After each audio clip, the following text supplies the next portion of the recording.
potentially another tall prospect coming your way. As they surge clear out of the centre, not a good kick there by Steele. It's chopped off by Mills. So he edges it towards the centre square. They try and affect the switch. It was Clark on the receiving end. He kicks laterally to Collins.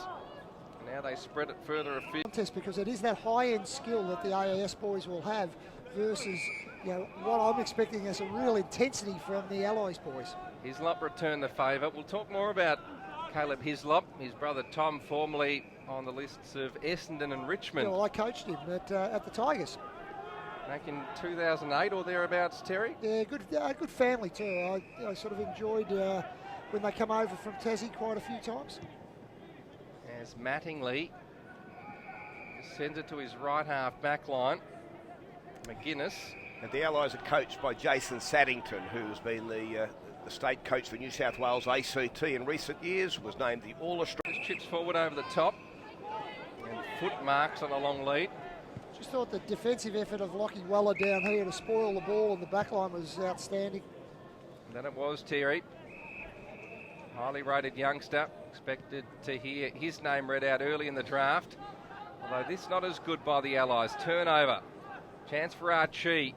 Kicks Bush Rangers as a bottom age player. That was a special take. I mean, the ability just to be able to pluck it in off one hand like that was very good. I think the amazing thing when you look at the list of players at this age, when you're 196 centimetres and 90 kilos at 17 years of age, it suggests you've got a bright future as long as you've got the well in the ruck. That almost thrown out of there by Clark. Umpire let play go. A chance for Heaney. Does well. Links with Cockatoo. Now they're away. Mattingly at half back usually uses it well. Kick wasn't bad. Well, they made Watts work. He was good enough to mop up, then weighted it towards centre wing. Cockatoo with the one hand, no mark taken. They're just working in numbers, working for the boys. Sanders had it on a string. They work it forward, although not the best of options there. Free kick going the way of the Allies and coming back to Mattingly. Called a block, just didn't allow him to have good use of the ball. Defensive pressure is important as well. I thought Aidan Johnson's pressure down there as a forward was very, very important in that goal being set up. Yeah, certainly was, Plough. Some might remember from the AFL Footy Show, a high-flying mark for Scotch College down at... Did well to win it back. Matheson's also been busy, although his handball affected by that tackle. And turnover ensues. In the end, Conklin did well. In fact, it was Howard. Davis pressured, coughed up the footy. Chance on the rebound. O'Kearney spots a target in Curnow inside 50 and going back, he takes a nice mark. That it found its way there. So ball to be tossed back in. AFL Academy into attack.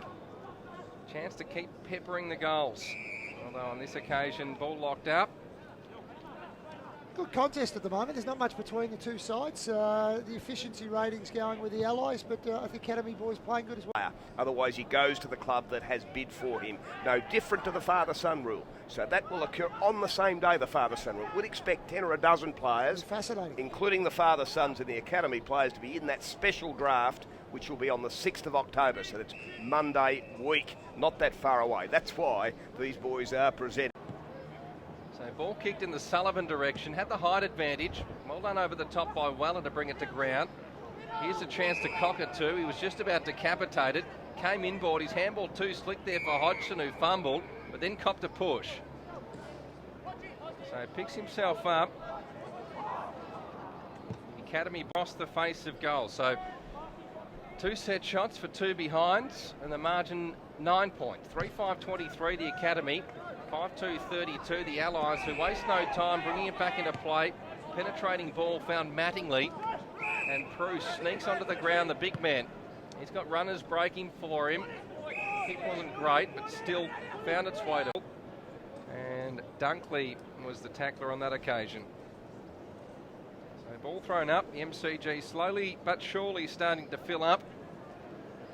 As it bounces around like a pinball, Dunkley at the back, his kick ricocheted off the shin of an opponent. Chance for Hislop, really clean hands below his knees. Good evasive work by... He's going to be a little bit more used to this weather than perhaps some of the Melbourne guys would be. It's a fairly warm morning. And that it is, Terry, heading towards a top of 24 degrees. Picture perfect Melbourne spring day. As the Allies work it forward to Jones. got the overlap if they wanted to use it on that far side. Instead, they looked to stop. But at the moment, the NAB AFL Academy boys, 5 goals in arrears if they are to hit the front. So an uphill battle, but we know they've got the fitness base, they're lean bodies, and they'll be full of running in the final term as Mattingly going to ground was taken high. Fed it backwards, a little bit untidy. Heaney at right half back, shares with Mattingly. Had a leading option on that southern stand wing, elected not to use it, although they do so now. Just about came too late, but Hislop did well.